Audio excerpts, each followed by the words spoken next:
نحمده ونصلي على رسول الكريم اما بعد۔ حضرت مولانا حسنین بقائی صفوی صاحب دعوت برکاتہم کی ایک کلپ گزری، انہوں نے دیوبندیوں کو چیلنج دیا ہے کہ تقویت الایمان پر ہم مناظرہ کرنا چاہتے ہیں۔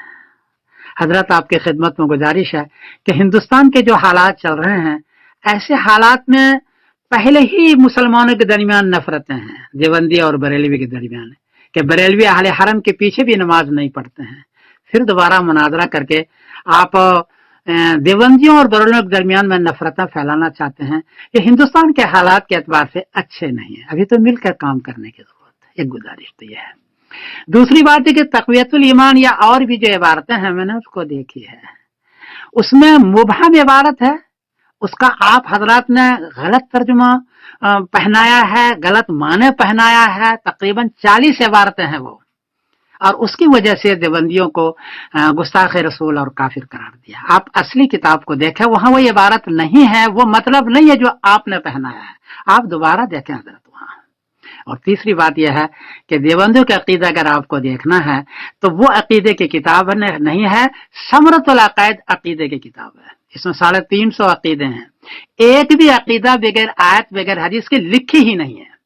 کسی کو اس میں رائے نہیں، کسی کا فتویٰ نہیں، قول صحابی قول تابعی بھی نہیں لیا، اس لیے کوئی نص قطعی نہیں ہے، صرف آیت اور حدیث پیش کی ہے۔ ضرورت کی سارے عقیدے اس کے اندر ہے، صرف آیت اور حدیث ہے۔ ایک عنوان میں دیتا ہوں جس میں دیکھیں کہ آیت اور حدیث کی کتنی فرمار ہم نے کی ہے۔ مثلا علم غیب پر 55 آیتیں اور 17 حدیثیں ہیں، نور بشر پر 28 آیتیں 8 حدیثیں ہیں، حاضر ناظر پر 38 آیتیں 13 حدیثیں ہیں، اختیار کل پر 36 آیتیں 10 حدیثیں ہیں، قبروں کی زیارت پر 22 آیتیں 44 حدیثیں ہیں، اللہ کہاں ہے اس پر 38 آیتیں اور 6 حدیثیں ہیں۔ صرف آیت اور حدیث حضرت، اور آیتوں کی بھرمار ہے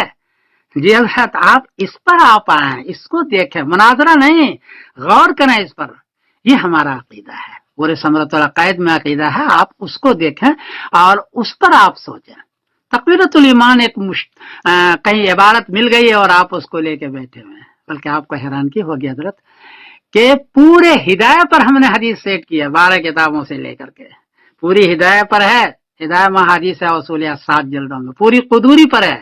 پوری نور الہدیٰ پر ہے۔ ہم وہ عاشق رسول ہیں جو صرف آیت اور حدیث کے علاوہ باتیں نہیں کرتے، مسائل میں صرف